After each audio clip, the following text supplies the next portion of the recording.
Yes sir.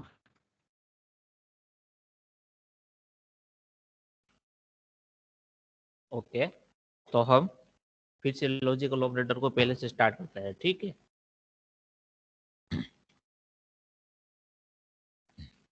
Logical operator आपका कौन कौन से टाइप के है, एक तो लॉजिकल एंड है, लॉजिकल और है, और लॉजिकल नॉट है। यहाँ पर हम बी की वैल्यू क्या कंसिडर करेंगे, 3 कंसिडर करेंगे, ठीक है। तो ये लॉजिकल ऑपरेटर है आपके सारे, और उसका जो रिजल्ट आएगा वो किसकी तरह आएगा, जो आप गेट यूज करते हो, एंड गेट या फिर और गेट या फिर नॉट गेट, तो उसके जो भी इनपुट हो गए उसके अकॉर्डिंग जो आउटपुट आएगा, ठीक उसी तरह हमारा लॉजिकल एंड है, लॉजिकल और लॉजिकल नॉट है, वो सारे क्या करेंगे, वर्क करेंगे। सपोज आपका ये एंड गेट है, ठीक है, तो एंड गेट में क्या होगा, अगर फर्स्ट इनपुट और सेकंड इनपुट दोनों 0 आएंगे तो उसका आंसर क्या मिलेगा, आपको 0 मिलेगा। या फिर फर्स्ट इनपुट आपका 1 होगा, सेकंड 0 होगा, तो भी आपको आंसर क्या मिलेगा, 0 मिलेगा। या फिर फर्स्ट आपका 0 होगा, सेकंड 1 होगा, तो भी आपको आंसर क्या मिलेगा, 0 मिलेगा। दोनों इनपुट 1 होंगे तभी आपको आंसर क्या मिलेगा, 1 मिलेगा। तो ये था आपका लॉजिकल एंड। सपोज और गेट की बात कर रहे हो आप, तो और गेट में क्या होगा, जब दोनों इनपुट 0 होंगे तो उसका आंसर क्या मिलेगा, आपको 0 मिलेगा। अगर एक इनपुट आपका 1 है और दूसरा 0 है तो आपको आंसर क्या मिलेगा, बता सकता है कोई? 1 1 मिलेगा, ठीक है।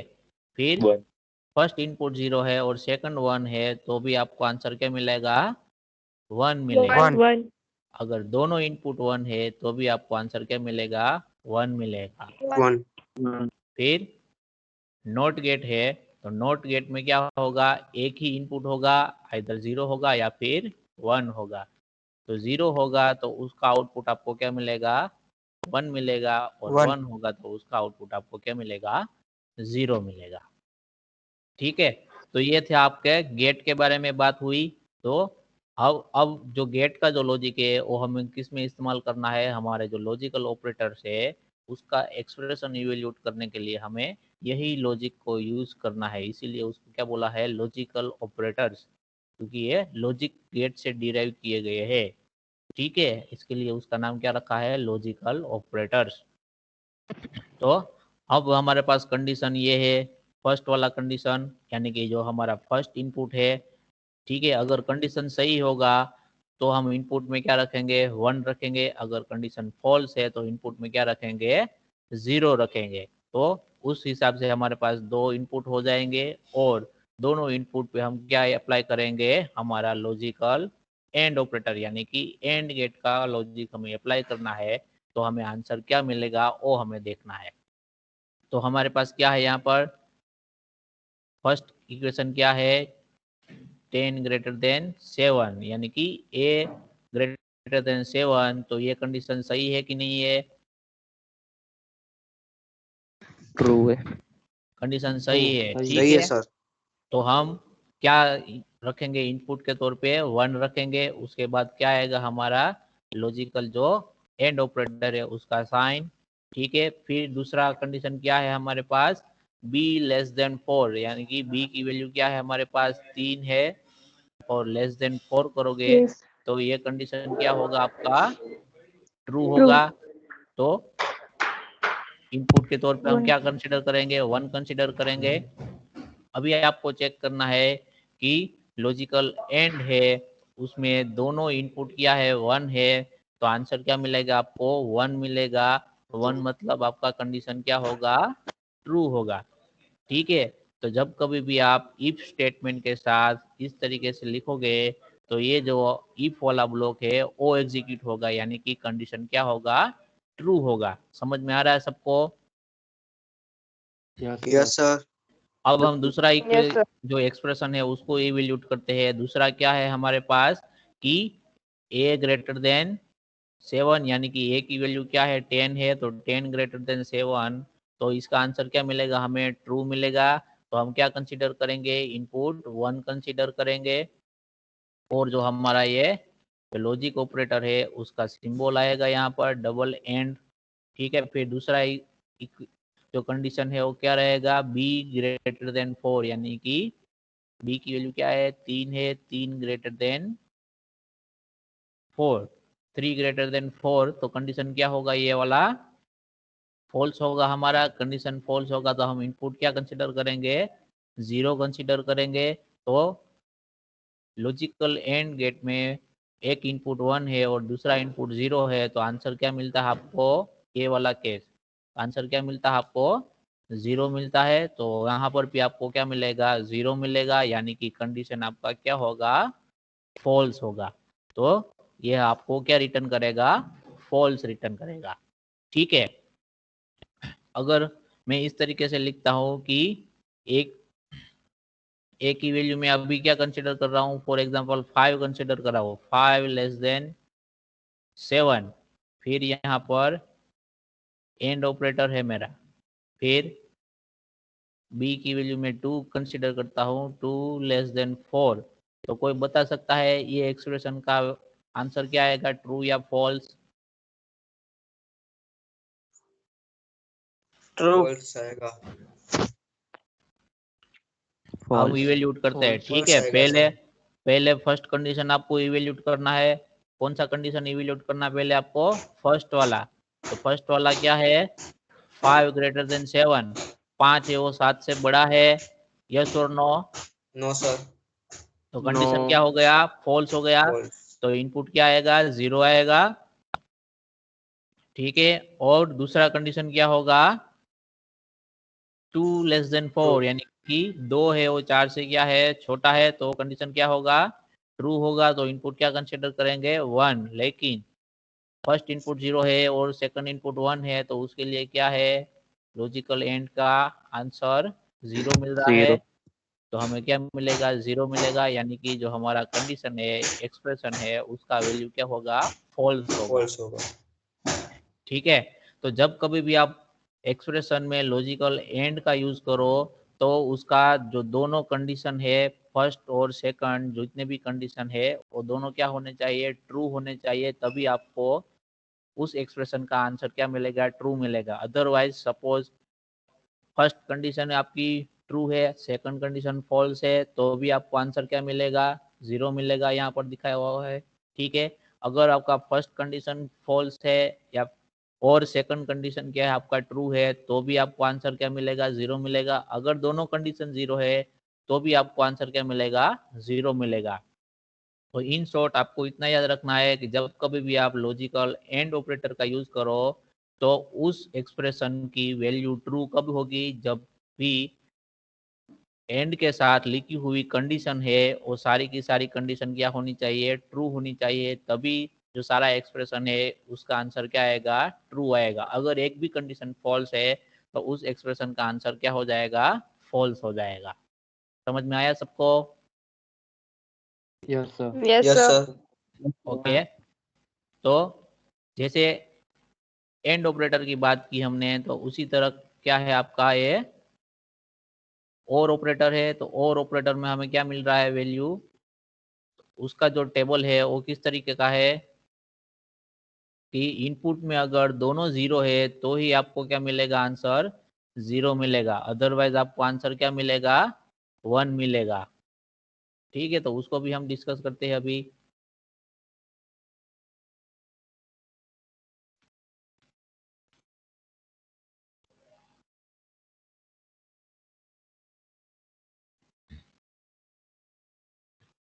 तो अभी हमारे पास क्या इक्वेशन है, एक्सप्रेशन क्या है कि a ग्रेटर देन 7 और b ग्रेटर देन 4। तो a ग्रेटर देन 7 यानी कि 10 ग्रेटर देन 7, तो कंडीशन क्या रहेगा, ट्रू या false? 10 greater than 7 condition true होगा कि फॉल्स होगा? true, condition True. True true होगा। होगा सर। ट्रू होगा तो क्या कंसिडर करेंगे, 1 कंसिडर करेंगे। ठीक है, जब भी इसी प्रोग्राम में कोई भी कंडीशन ट्रू होगा तो वो कंडीशन का जो वैल्यू होगा वो क्या हो जाएगा, आंसर क्या हो जाएगा, 1 हो जाएगा। अगर कंडीशन फॉल्स होगा तो उस एक्सप्रेशन का आंसर क्या हो जाएगा, 0 हो जाएगा। ठीक है, तो कंडीशन ट्रू हुआ तो क्या होगा, उसका आंसर 1 होगा। फिर दूसरा कंडीशन क्या है हमारे पास 3 लेस देन 4, तो ये कंडीशन ट्रू होगा, यस और नो? नहीं yes sir. Condition true sir होगा तो उसका आंसर भी हमें क्या मिलेगा, 1 मिलेगा। और उसके बीच में हमारे पास क्या है, और ऑपरेटर। तो अभी आपको और गेट का जो है टेबल उसको याद करना है कि और गेट में दोनों इनपुट क्या होते हैं, अगर आपके 1 होते हैं तो आपको आंसर क्या मिलता है, 1 मिलता है, यानी कि कंडीशन हमारा क्या हुआ, ट्रू हुआ। जो भी उसका आंसर आएगा वो क्या रिटर्न करेगा, ट्रू रिटर्न करेगा। ठीक है, यहाँ पर लिखा हुआ है देखो, दो इनपुट क्या थे, 1 थे, तो और गेट में हमें आउटपुट में क्या मिला, 1 मिला। यानी कि जब कभी भी आप और गेट का यूज करोगे और दोनों कंडीशन सही है तो आपका जो एक्सप्रेशन है उसकी वैल्यू क्या होगी, ट्रू होगी। ठीक है, दूसरा केस हम डिस्कस करते हैं। दूसरे केस में क्या है, a ग्रेटर देन 7 यानी कि 10 ग्रेटर देन 7, तो ये कंडीशन क्या होगा, सही होगा। तो हम क्या कंसिडर करेंगे, 1 कंसिडर करेंगे वैल्यू। दूसरा कौन सा है, b greater than 4, b greater than 4 यानी कि 3 ग्रेटर देन 4, तो 3 है वो 4 से बड़ा है, नहीं है। ठीक है, तो ये अकॉर्डिंग टू मैथमेटिकल ये कंडीशन क्या हो गया, आपका फॉल्स हो गया। तो उसका आंसर क्या हम कंसिडर करेंगे, 0। और हमारे पास कौन सा ऑपरेटर है, लॉजिकल और ऑपरेटर है हमारे पास। लॉजिकल और ऑपरेटर में क्या होगा, कोई भी एक इनपुट है उसकी वैल्यू 1 होगी, तो जो पूरा एक्सप्रेशन है उसका वैल्यू क्या, आंसर क्या आएगा, 1 आएगा। यहाँ पर दिखा हुआ देखो, फर्स्ट इनपुट 1 है P, और सेकंड इनपुट क्या है, Q0 है, तो और का आंसर क्या आया, 1 आया। या फिर फर्स्ट इनपुट 0 है और सेकंड इनपुट 1 है, तो भी उसका आंसर क्या आता है, 1 आता है। समझ में आ रहा है सबको? तो इस एक्सप्रेशन का आंसर भी हमें क्या मिलेगा, ट्रू मिलेगा। तो लॉजिकल और के बारे में आप क्या बोल सकते हो, अगर जो दोनों कंडीशन है लॉजिकल और ऑपरेटर के साथ लिखी गई है और दोनों क्या होती है, फॉल्स होती है, यानी कि दोनों की वैल्यू क्या आएगी, फॉल्स होगी तो 0 आएगी। तो सिर्फ उसी सिचुएशन में जो पूरा एक्सप्रेशन है वो क्या होगा, फॉल्स होगा। अदरवाइज दोनों में से कोई भी एक कंडीशन सही है या, ठीक है, तो उसका आंसर क्या होगा, पूरी एक्सप्रेशन का आंसर ट्रू होगा। फिर चाहे वो कंडीशन फर्स्ट वाली ट्रू हो या फिर सेकंड वाली ट्रू हो या फिर दोनों ट्रू हो, तो क्या होगा, उसका आंसर, पूरे एक्सप्रेशन का आंसर क्या होगा, ट्रू होगा। समझ में आ रहा है सबको? Yes sir. यस ओके, तो लॉजिकल एंड में क्या हो रहा था, अगर दोनों इनपुट क्या है आपके 1 है तो ही ट्रू है। ठीक है, तो लॉजिकल और में क्या होगा आपका, अगर दोनों इनपुट 0 है तो उसी केस में क्या है, फॉल्स है, अदरवाइज सारे केस में क्या है, ट्रू है। और लॉजिकल एंड में दोनों इनपुट ट्रू है, यानी कि दोनों कंडीशन सही है, तो ही पूरे एक्सप्रेशन का आंसर क्या होगा, ट्रू रहेगा, अदरवाइज सारे केस में फॉल्स रहेगा। तो ये दोनों ऑपोजिट टाइप के है, तो आपको उस तरीके से याद रखने में क्या होगी, आसानी होगी। समझ में आ गए सबको, एंड ऑपरेटर और operator? Yes yes sir sir आगे। ओके, अभी हम बात करेंगे नोट की। ठीक है, नोट में क्या होगा, यहाँ पर लिखा हुआ है it convert false into true and true into false. तो अभी हम देखेंगे कि जो हमारा ये एक्सप्रेशन है a नॉट इक्वल टू 7, यानी कि हम इसको वैल्यू दे, a की वैल्यू क्या है, 10 है, और ये हमारा नॉट ऑपरेटर 10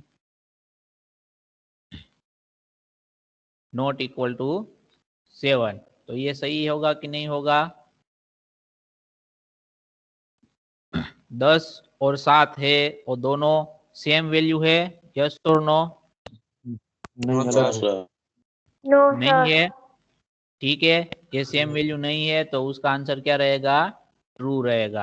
यानी कि जो जो पूरा स्टेटमेंट बन रहा है जो हमने पहले देखा था, नॉट ऑपरेटर, ठीक है, आगे वाली स्लाइड में, तब भी हमने बताया था कि ये जो हमारा क्या था, ये कौन सा साइन था, लॉजिकल। पहली वाली स्लाइड में ये क्या था, हमारा पूरा नॉट इक्वल टू ऑपरेटर था। ठीक है, तो लॉजिकल नॉट है वो क्या है हमारा, by default not equal to operator ही है, ठीक है, तो उसी की तरह ये क्या करेगा, काम करेगा यहाँ पर। तो ये कंडीशन क्या होगा आपका, सही होगा। फिर यहाँ पर क्या होगा, a इक्वल टू 10, तो ये क्या होगा, a की वैल्यू क्या है अभी 10 है, तो 10 इक्वल टू 10 होगा, यस, तो ये आंसर सही है। तो यह क्या रिटर्न करेगा, आपको ट्रू रिटर्न करेगा। फिर a नॉट इक्वल टू 10, ठीक है, a की वैल्यू क्या है 10 है, फिर नॉट इक्वल टू ऑपरेटर आएगा, फिर 10, तो ये क्या कहना चाहता है, तो 10 है और 10 से बराबर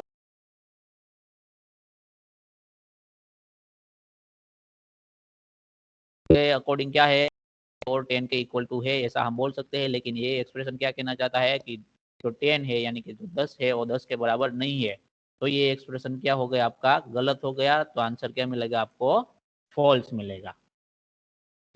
समझ में आ रहा है सबको? यस सर जैक लास्ट बार यस सर पता नहीं चला 10 वाला। ये वाला लास्ट वाला ना, यस सर। हाँ तो रिपीट कर देता हूँ। हमारे पास एक्सप्रेशन क्या है, a नॉट इक्वल टू 10, तो a की वैल्यू क्या है, a की वैल्यू हमने कौन सी कंसिडर की हुई है स्टार्टिंग में 10, तो 10 नॉट इक्वल टू 10, ठीक है। ऐसा आप बोल सकते हो मैथमेटिक्स में कि जो 3 की वैल्यू है वो 3 के बराबर नहीं है, ऐसा बोल सकते हो मैथमेटिक्स में 3 है वो 3 के बराबर नहीं है, यस और नो, यस सर। बोल सकते हैं। नो सर 3 की वैल्यू है वो 3 नहीं है, ऐसा बोल सकते हैं मैथमेटिक्स में, यस नहीं और बोल नो, सकते सर नो सर नहीं नहीं बोल बोल सकते सकते ना, ठीक है। नहीं हाँ तो वही बात है, यहाँ पर हमने ये एक्सप्रेशन में जो a की वैल्यू डाली, तो एक्सप्रेशन का जो इंटरप्रिटेशन होता है, वो मीनिंग होता है, वो क्या हो रहा है कि जो 10 है वो 10 के बराबर नहीं है, ऐसा इसका मीनिंग निकल के आ रहा है। तो मैथमेटिक्स में हम बोल सकते हैं कि 10 है वो 10 के बराबर नहीं है, यस और नो, नो सर नहीं बोल सकते नहीं बोल सकते ना, तो इसीलिए स्टेटमेंट क्या हुआ, ये आंसर क्या हुआ हमारा, फॉल्स हुआ, फॉल्स ऐसा हम नहीं बोल सकते, सर पता चल गया। ठीक है। अगर आपका a की वैल्यू 5 होता तो 5 नॉट इक्वल टू 10, ऐसा आप बोल सकते हो कि 5 है वो 10 के बराबर नहीं है, तो ये इसका आंसर क्या आता, आपका ट्रू आता। समझ में आ रहा है सबको यहाँ तक? यहाँ पर देखो इक्वल टू में हम क्या कर रहे हैं, a इक्वल टू 10, यानी कि जो a की वैल्यू क्या है 10 है, तो 10 इक्वल टू 10, यानी कि इसका मीनिंग क्या हो रहा है, जो 10 है वो किसके बराबर है, 10 के बराबर है, 10 है वो 10 के बराबर है, ऐसा हम बोल सकते हैं। तो इसका आंसर क्या आया, ट्रू आया। उससे पहले में देखो क्या था, a नॉट इक्वल टू 7, यानी कि 10 नॉट इक्वल टू 7, जो 10 है वो 7 के बराबर नहीं है, तो ये मैथमेटिक्स के टर्म में जो स्टेटमेंट बना है वो क्या है, सही है, तो इसका आंसर क्या आया, ट्रू आया। समझ में आया सभी अभी को?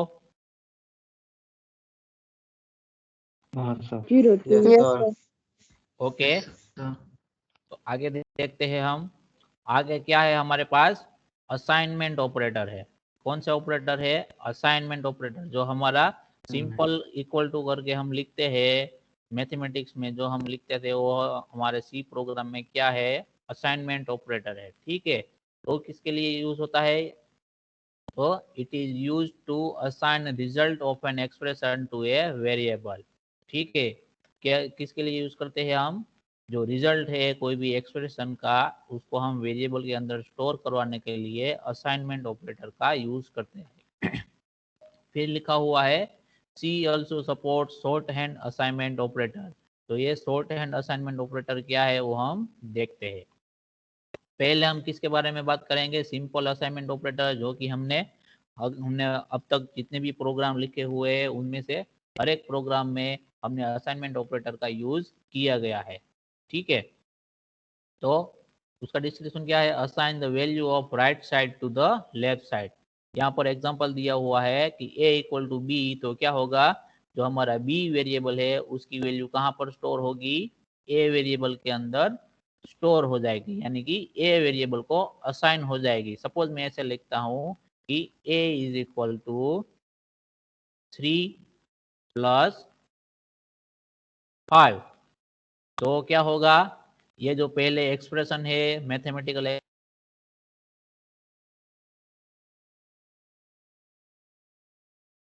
8 आएगा। उसके बाद क्या होगा, जो अलोकेट किया होगा उसके अंदर कौन सा वैल्यू स्टोर होगा, 8 वैल्यू स्टोर होगा। यानी कि जो वेरिएबल a है उसको हमने कौन सी वैल्यू यहाँ पर असाइन होगी, 8 वैल्यू क्या होगी, असाइन होगी वेरिएबल a को। समझ में आ रहा है सबको? Yes sir. ओके तो ये था हमारा Yes, कौन sir. सा था, सिंपल असाइनमेंट ऑपरेटर था। फिर उसके बाद में हमने देखा दूसरे लाइन में कि शॉर्ट हैंड असाइनमेंट ऑपरेटर्स का भी वर्ड यहाँ पर लिखा गया है। तो वो क्या है, तो उसके बाद में जो भी ये सारे है ये क्या है, आपके शॉर्ट हैंड असाइनमेंट ऑपरेटर है। ठीक है, तो उसका इस्तेमाल कैसे करते हैं हम, ठीक है। तो सपोज प्लस और इक्वल टू है यहाँ पर, ठीक है, तो उसको कैसे लिखेंगे, सब इस तरीके से आप सी प्रोग्राम में लिख सकते हो, a प्लस इक्वल टू, ठीक है। लेकिन जब ये इवेल्यूट होगा तो उसका मीनिंग कैसा होगा, इस तरीके से होगा, a equal to a plus 1। क्या होगा, a equal to a plus 1। जब कभी भी आपके पास कोई वेरिएबल है, ठीक है, उसका इस्तेमाल आप कोई भी एक्सप्रेशन के अंदर भी करते हो, सपोज इस तरीके से मैंने लिखा हुआ है, ठीक है, तो वेरिएबल a है वो आपके राइट साइड में भी यूज हो रहा है और लेफ्ट साइड में भी यूज हो रहा है, लेकिन वो फर्स्ट पोजीशन पे होना चाहिए। तो उस टाइम पे आप उस ये जो पर्टिकुलर स्टेटमेंट है उसको शॉर्ट फॉर्म में लिखना चाहो तो कैसे लिख सकते हो, a प्लस इक्वल b।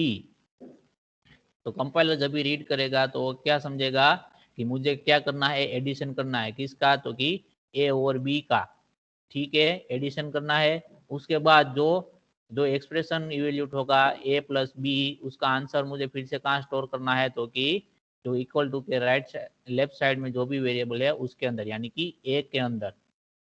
तो इस तरीके से आप शॉर्ट फॉर्म में उसको लिख सकते हो। हमने जब भी सम यानी कि 1 to 10 नंबर का, 1 to 10 से नंबर का जो सम हमने प्रिंट करवाया था उसमें हम लिख रहे थे, कैसे लिख रहे थे, इस तरीके से, sum is equal to sum plus count, count c short में लिखता हूँ, ठीक है। तो वहां पर हम शॉर्ट हैंड का एक्सप्रेशन का यूज करें तो क्या होगा, s plus equal to c.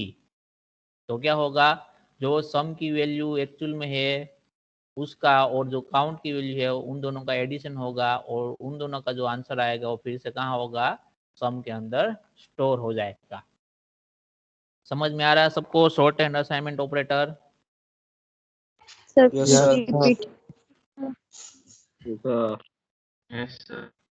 तो यहाँ पर एग्जाम्पल भी दिया हुआ है, देखो हम एग्जाम्पल देखते हैं।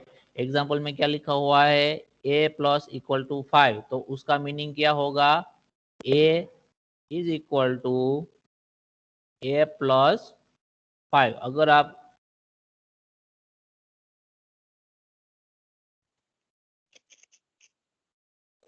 यहाँ पर, ठीक है, a is equal to a plus 5,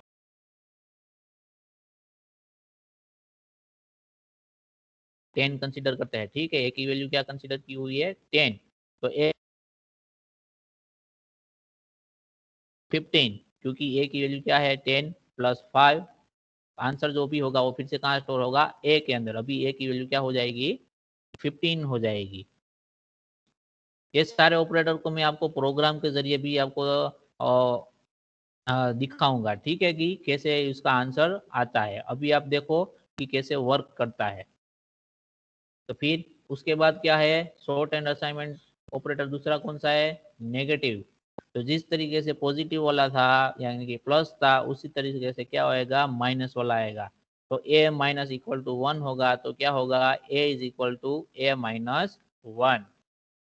तो यहाँ पर क्या है, a is a minus equal to 5 है, तो क्या होगा, a माइनस 5 हो जाएगा। a की वैल्यू क्या है, 10 है तो 10 माइनस 5, तो आंसर क्या मिलेगा आपको 5 मिलेगा। ठीक उसी तरह मल्टीप्लीकेशन का शॉर्ट हैंड असाइनमेंट ऑपरेटर है, ठीक है, तो उसको आपने यहाँ पर डिस्क्रिप्शन में लिखा है कि a multiplication equal to 1 is same as a equal to a into 1। तो यहाँ पर लिखा हुआ है एग्जाम्पल में कि ए स्टार इक्वल टू 5, तो क्या होगा ए इक्वल टू ए स्टार 5, यानी कि ए मल्टीप्लाई बाई 5, तो ए की वैल्यू क्या है 10, तो आंसर क्या आएगा आपका 15 आएगा।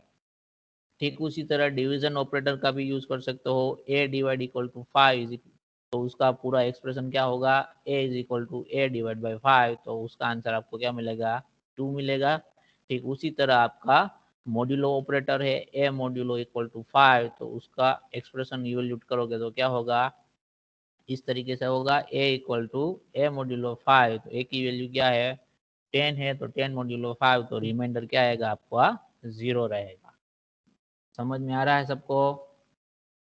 Yes, sir. Yes, sir. Yes. Yes sir. Yes sir.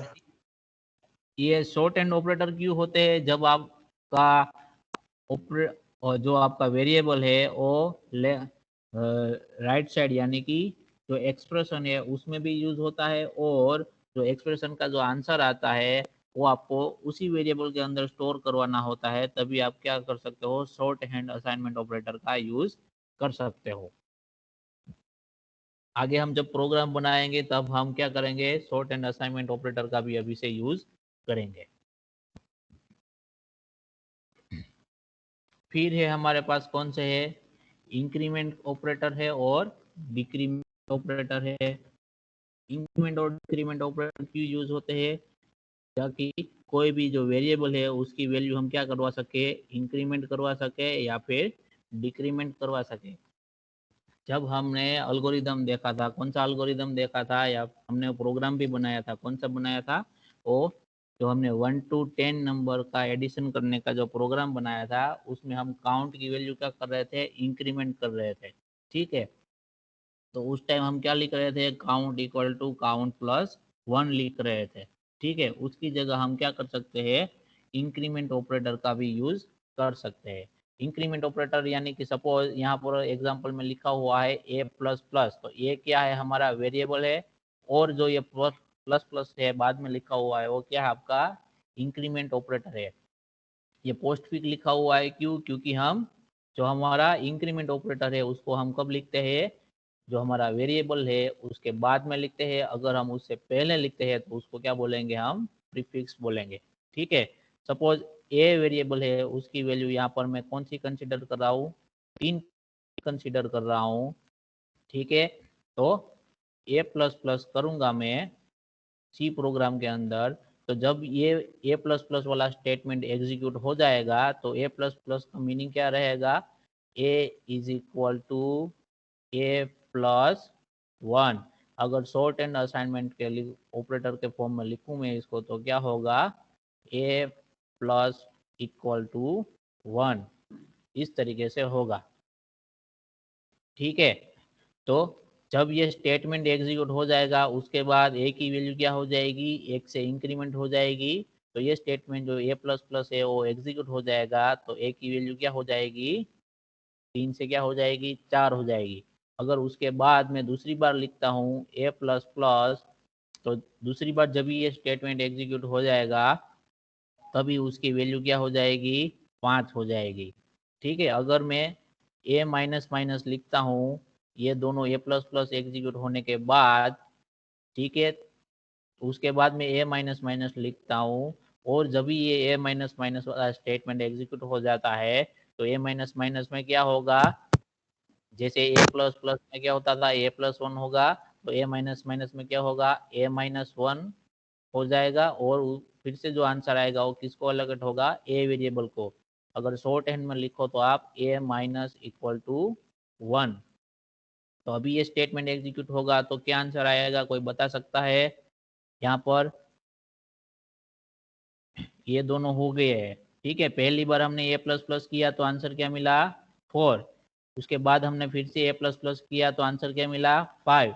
अभी मैं ए माइनस माइनस कर रहा हूँ तो मुझे आंसर क्या मिलेगा यहाँ कोई बता सकता है? 4 4 4 मिलेगा। ठीक है, क्योंकि ए की वैल्यू भी कौन 4 सी थी, 5 थी। तो 5 में से क्या हो जाएगा, माइनस माइनस करोगे तो एक क्या होगा, माइनस होगा। तो आंसर क्या आएगा, फिर से 4 आएगा। समझ में आ रहा है सबको? तो ये थी Yes, पोस्ट sir. फिक्स, ये पोस्ट फिक्स की बात थी। उसी तरह आप क्या यूज कर सकते हो, प्रीफिक्स का यूज कर सकते हो। प्रीफिक्स में अगर ए प्लस प्लस प्लस प्लस ए लिखो, सपोज यहाँ ए इक्वल टू 3 है, ठीक है, तो ये जो स्टेटमेंट एग्जीक्यूट हो जाएगा तो क्या हो जाएगा, ए की वैल्यू क्या हो जाएगी, 4 हो जाएगी। फिर से हम प्लस प्लस ए लिखते हैं, ठीक है, तो ये जो स्टेटमेंट एग्जीक्यूट हो जाएगा उसके बाद क्या होगी, ए की वैल्यू 5 हो जाएगी। अगर मैं माइनस माइनस ए लिखता हूँ तो ये स्टेटमेंट एग्जीक्यूट होने के बाद ए की वैल्यू क्या हो जाएगी, फिर से 4 हो जाएगी। तो अगर आप पोस्ट फिक्स का यूज करो या फिर प्रीफिक्स का यूज करो, जब स्टेटमेंट एग्जीक्यूट हो जाने के बाद की वैल्यू की बात करोगे तो दोनों की वैल्यू क्या आएगी, सेम आएगी। ठीक है, दोनों की वैल्यू क्या आएगी, सेम आएगी। लेकिन डिफरेंस कहाँ आएगा, तो जिस स्टेटमेंट में आप उसको यूज कर रहे हो वहां पर उसमें डिफरेंस आएगा। फॉर एग्जांपल आपको मैं दिखा देता हूँ कि हमारे पास एक्सप्रेशन है, कौन सा है, हमारे पास दो वेरिएबल है, ठीक है, एक वेरिएबल है ए, इसकी वैल्यू कितनी है 3, और दूसरा जो वेरिएबल है बी है उसकी वैल्यू क्या है, 2 है। और हमारे पास सी अलग से एक वेरिएबल है जिसके अंदर क्या कर रहे हैं, हम एक्सप्रेशन इवेल्यूट कर रहे हैं ए प्लस प्लस, ये हमारा पूरा एक्सप्रेशन हुआ। कौन सा, इंक्रीमेंट ऑपरेटर, ये दोनों ब्रैकेट किए हुए मैंने, ठीक से लिखता हूँ फिर से,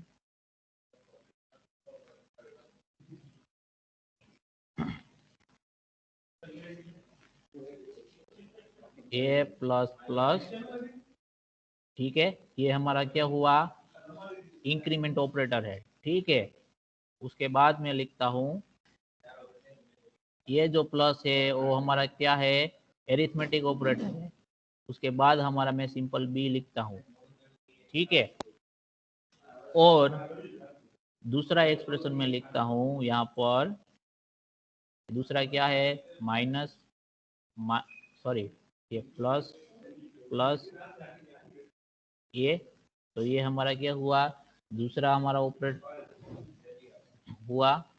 फिर भी मैं यहाँ पर क्या प्लस ऑपरेटर और बी का यूज कर रहा हूँ, ठीक है। तो ये दो हमने एक्सप्रेशन लिखे, एक एक्सप्रेशन में हमने पोस्ट फिक्स इंक्रीमेंट का यूज किया, दूसरे में हमने क्या किया, प्रीफिक्स इंक्रीमेंट ऑपरेटर का यूज किया है।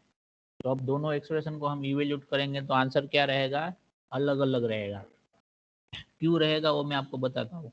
यहाँ पर क्या होगा, पोस्ट फिक्स में क्या होगा, पहले ये सारा जो एक्सप्रेशन है हमारा, उसमें जब जहाँ कहीं भी ए वेरिएबल की वैल्यू है वो क्या हो जाएगी, यूज होगी। तो ए वेरिएबल की वैल्यू क्या है, यहाँ पर 3 है, ठीक है। एक बार यूज होने के बाद क्या होगा, हमारा इंक्रीमेंट होगा, यानी कि अब ये स्टेटमेंट के बाद प्रोग्राम के अंदर कोई भी स्टेटमेंट आएगा वहां पर ए की वैल्यू क्या हो जाएगी, 3 प्लस 1 4 हो जाएगी। लेकिन ये पर्टिकुलर स्टेटमेंट है उसमें ए की वैल्यू क्या रहेगी, 3 ही रहेगी। तो क्या हो जाएगा, 3 प्लस 2 इक्वल टू, आंसर क्या मिलेगा, 5 मिलेगा। तो ये था, क्या था आपका post fix increment operator. Post fix में क्या होता है, जिस किसी एक्सप्रेशन में आपका जो पोस्ट फिक्स ऑपरेटर का यूज होता है तो उस एक्सप्रेशन के अंदर जो वेरिएबल की वैल्यू है वो पहले यूज होती है, उसके बाद में क्या होती है, इंक्रीमेंट या फिर डिक्रीमेंट होती है। लेकिन प्रीफिक्स लिखा हुआ है तो क्या होगा, जिस किसी एक्सप्रेशन के अंदर आपने प्रीफिक्स ऑपरेटर लिखा हुआ है किसी भी वेरिएबल के साथ, तो पहले क्या होगा, उस वेरिएबल की वैल्यू इंक्रीमेंट या डिक्रीमेंट होगी, उसके बाद वो पर्टिकुलर एक्सप्रेशन के अंदर यूज होगी। तो यहाँ पर क्या होगा, ए की वैल्यू क्या हो जाएगी, पहले इंक्रीमेंट हो जाएगी, तो 3 की जगह क्या हो जाएगी, 4 हो जाएगी। और उसके बाद जो 4 है वो क्या होगा, आपके एक्सप्रेशन के अंदर यूज होगा। तो उसका आंसर क्या आएगा, 6 आएगा। समझ में आ रहा है सबको? लेकिन ये स्टेटमेंट एग्जीक्यूट होने के बाद दोनों एक्सप्रेशन के जरिए ए की वैल्यू क्या मिलेगी, 4 मिलेगी, और यहाँ पर भी 4 मिलेगी स्टेटमेंट एग्जीक्यूट होने के बाद। समझ में आया सबको ये बात? सर प्रीफिक्स और वो Yes, जरा sir. क्यों Yes, sir. अभी हम इसको प्रोग्राम के जरिए देखते हैं, ठीक है? तो आपको ज्यादा आइडिया आएगा, प्रोग्राम में देखेंगे तो।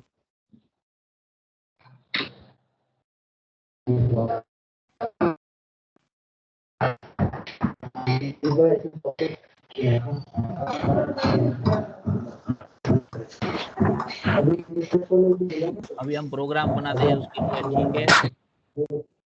तो लिखते हैं include stdio.h और सेव कर लेते हैं हम।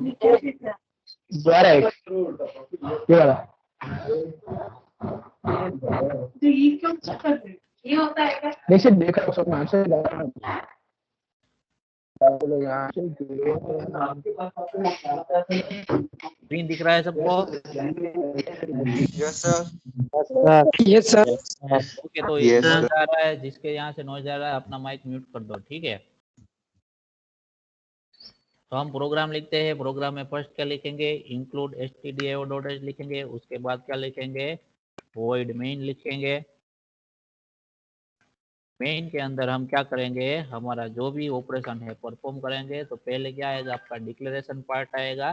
तो डिक्लेरेशन पार्ट में आप क्या करोगे, वेरिएबल को डिक्लेयर करोगे। सपोज मैं ए वेरिएबल को डिक्लेयर करता हूँ और उसकी वैल्यू में क्या लेता हूँ, 3 लेता हूँ। बी की वैल्यू में क्या लेता हूँ, 2 लेता हूँ। और जो हमारा अलग से मैं एक सी वेरिएबल लेता हूँ, जिसके अंदर हम क्या कर सकते हैं, रिजल्ट को स्टोर करवा सकते हैं, ठीक है? और दूसरा एक वेरिएबल में क्या ले लेता हूँ, डी ले लेता हूँ, ताकि हमने जो दो अलग अलग एक्सप्रेशन है उसकी वैल्यू क्या करवा सके, हम स्टोर करवा सके। तो अभी हम प्रीफिक्स और पोस्टफिक्स में क्या करेंगे, पोस्टफिक्स में क्या करेंगे, वेरिएबल को यूज करने के बाद क्या होगी, उसकी वैल्यू इंक्रीमेंट होगी। और प्रीफिक्स में क्या होगा, पहले वेरिएबल की वैल्यू इंक्रीमेंट होगी, उसके बाद जो कोई भी एक्सप्रेशन है उसके अंदर उसका यूज होगा। तो उसको हम प्रैक्टिकली देखते हैं। तो हम क्या लिखता हूँ यहाँ पर, c इज इक्वल टू क्या लिखता हूँ, ए प्लस प्लस, यानी कि ए के साथ में हमने कौन सा ऑपरेटर यूज किया है, पोस्ट फिक्स वाला ऑपरेटर यूज किया है। फिर प्लस करता हूँ और बी लिखता हूँ मैं, ठीक है? तो यहाँ पर आंसर क्या मिलना चाहिए हमें, इस पर्टिकुलर जो स्टेटमेंट है तो उसके अंदर ए की वैल्यू क्या यूज होगी, 3 होगी, ठीक है? एक बार वैल्यू यूज होने के बाद क्या हो जाएगी, ए की वैल्यू इंक्रीमेंट होगी। कितने से इंक्रीमेंट होगी, बाय 1। और उसके बाद ए की वैल्यू क्या हो जाएगी, 4 हो जाएगी। समझ में आया सबको? यस और नो? Yes. ठीक है। Yes, sir. तो Yes, sir. अभी हम क्या करते हाँ हैं, सर। अभी हम क्या करते हैं, प्रिंट करवाते हैं ए की वैल्यू को और सी की वैल्यू को, ठीक है?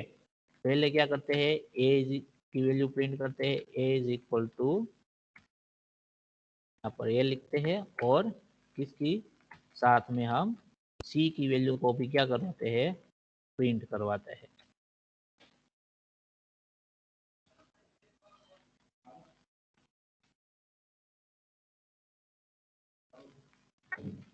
यहाँ पर हम /n आगे रख देते हैं ताकि वो नई लाइन से प्रिंट हो, ठीक है? हमें डी की जरूरत नहीं है अभी, तो निकाल देते हैं।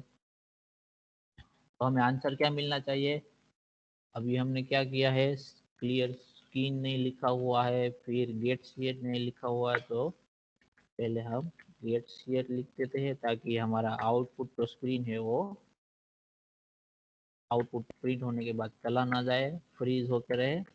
और क्लियर स्क्रीन के लिए CLR हम लिख देते हैं, प्रोग्राम को सेव कर देते हैं और एग्जीक्यूट करते हैं। ए इज इक्वल टू क्या आया, परसेंटेज कैसे आया, ऐसे क्या हो गया,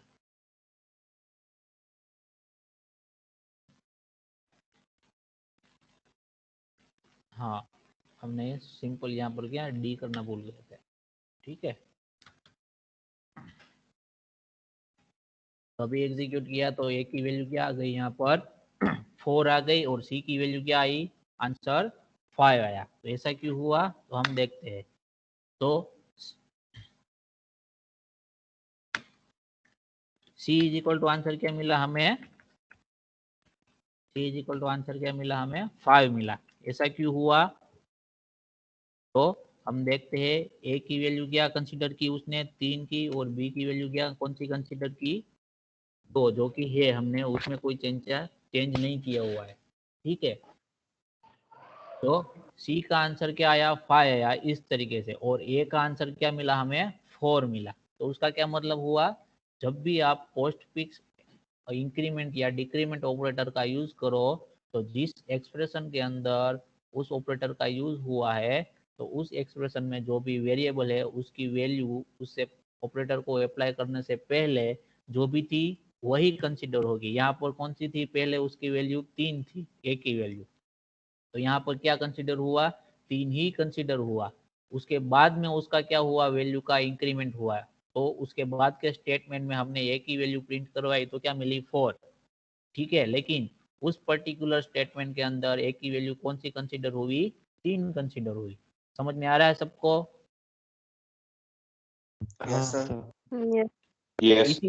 इसीलिए इसको कौन सा ऑपरेटर बोला गया है, पोस्ट फिक्स, यानी कि पहले जिस वेरिएबल के ऊपर उसको अप्लाई किया है उस वेरिएबल की जो ओल्ड वैल्यू थी उसको यूज करेगा, उसके बाद क्या करेगा, उसको इंक्रीमेंट करेगा, इसीलिए उसको क्या बोला है, पोस्ट फिक्स ऑपरेटर बोला है। समझ में आ रहा है सबको। हाँ सर। ठीक है, Yes, sir. पोस्ट फिक्स में इंक्रीमेंट यानी कि प्लस और डिक्रीमेंट यानी कि माइनस दोनों सेम ही तरीके से वर्क करेगा। सपोज यहाँ पर मैं क्या कर देता हूँ, ए प्लस प्लस की जगह ए माइनस माइनस कर देता हूँ, तो भी मेरा सी का आंसर तो कितना रहेगा, 5 ही रहेगा। क्यों, क्योंकि पोस्ट फिक्स ऑपरेटर क्या करता है, पहले जो वेरिएबल की वैल्यू है वही क्या करेगा, यूज करेगा, उसके बाद उसमें क्या करेगा, चेंज करेगा।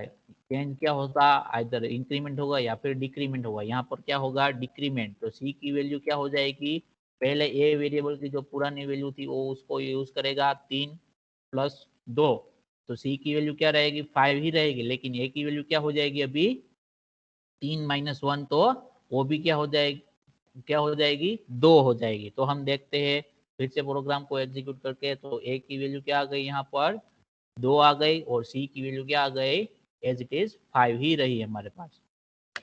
समझ में आया सबको ये बात। Yes sir. अभी हम Yes, Yes, sir. sir. अभी हम प्रीफिक्स ऑपरेटर का यूज करके देखते हैं। तो प्रीफिक्स में क्या होगा, पहले वैल्यू का क्या होगा, और जो भी चेंजेस है वो हो जाएगा, उसके बाद क्या होगा, उसका पर्टिकुलर एक्सप्रेशन के अंदर यूज होगा। ठीक है, तो यहाँ पर क्या होगा, पहले इसका इंक्रीमेंट हो जाएगा,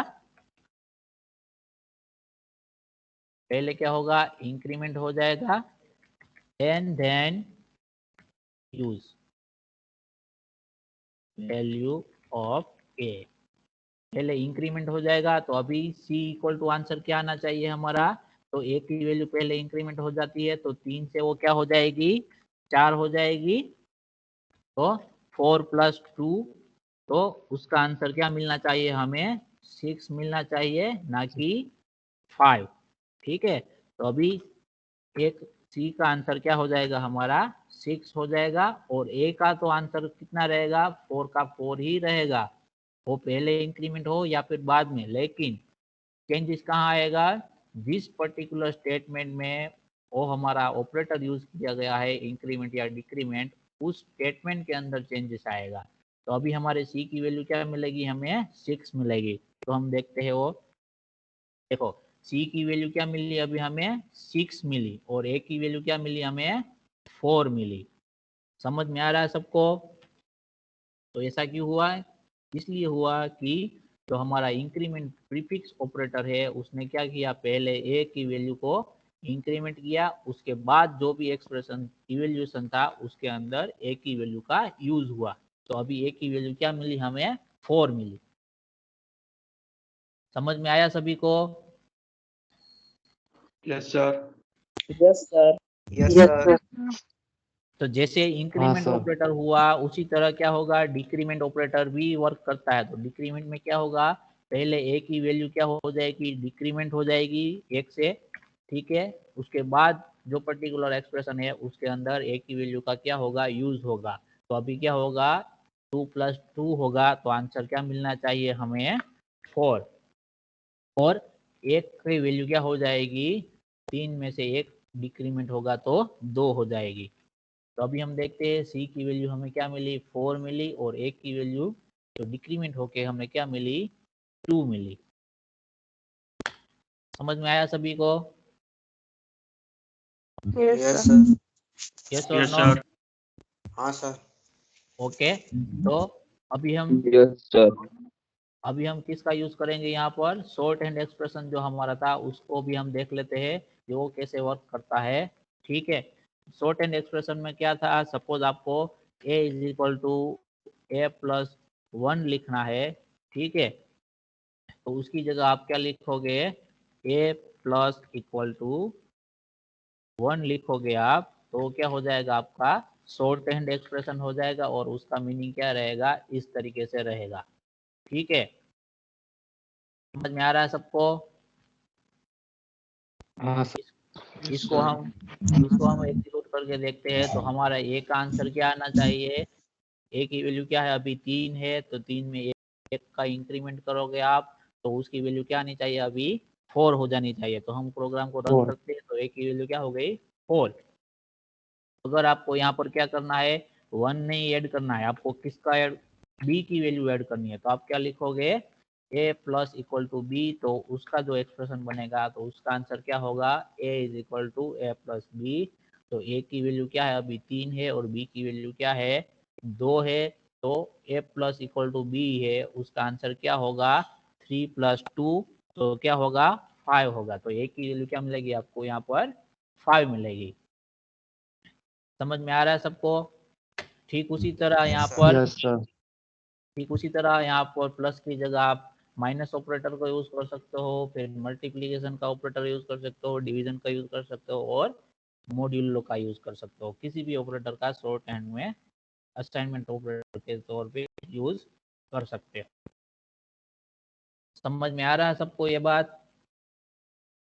हाँ sir. Yes, sir.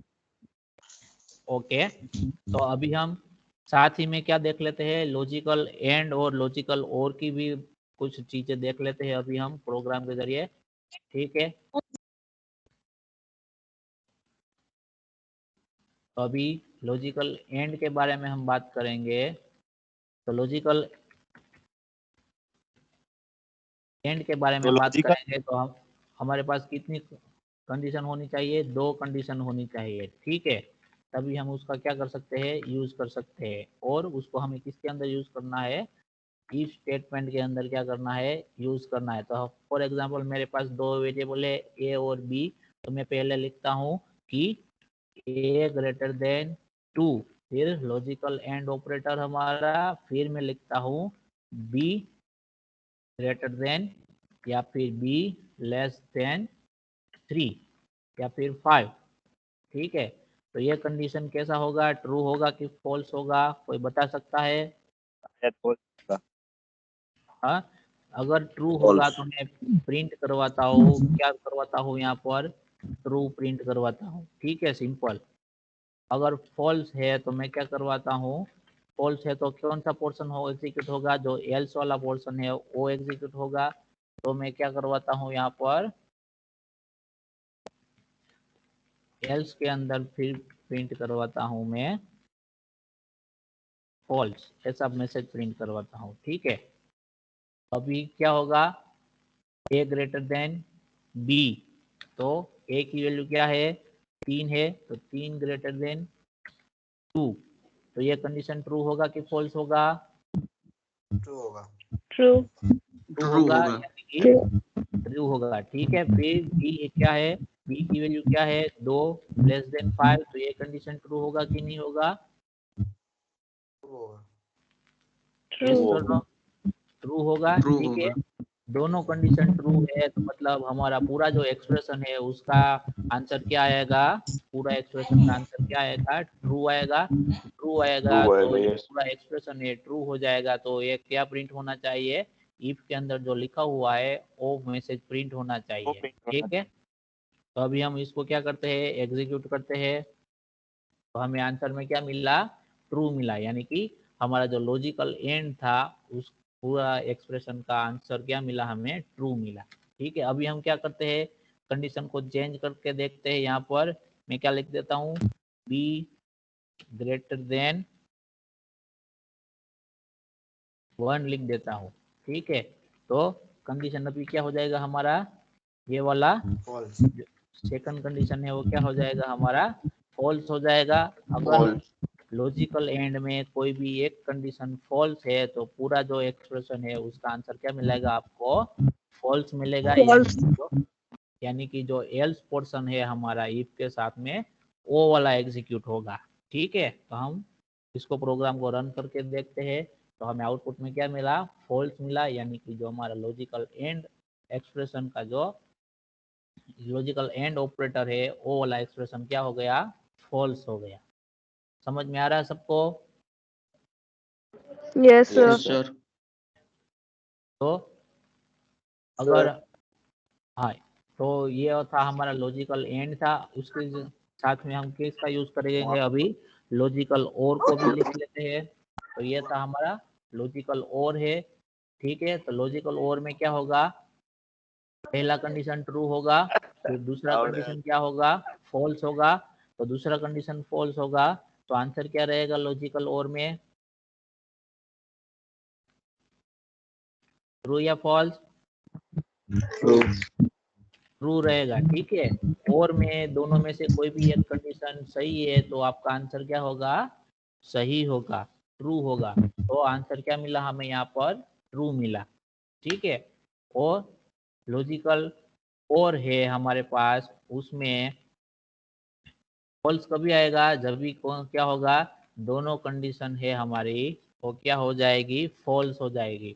For example यहाँ पर मैं क्या लिखता हूँ, a less than sorry greater than 5, यानी कि 3 ग्रेटर देन 5, तो उसका भी आंसर क्या हो जाएगा, फॉल्स हो जाएगा। दोनों कंडीशन फॉल्स होगी तब भी क्या होगा, लॉजिकल और ऑपरेटर है हमारा उसका आंसर क्या आएगा, फॉल्स आएगा। तो हम देखते हैं उसको एग्जीक्यूट करके, तो अभी हमें आंसर क्या मिल रहा है, यहाँ पर फॉल्स मिल रहा है।